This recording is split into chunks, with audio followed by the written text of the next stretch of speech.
è forzato.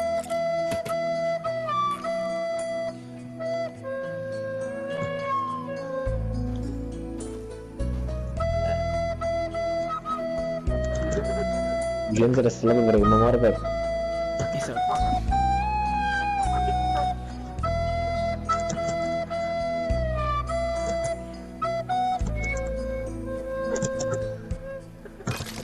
Eccolo qua, morto.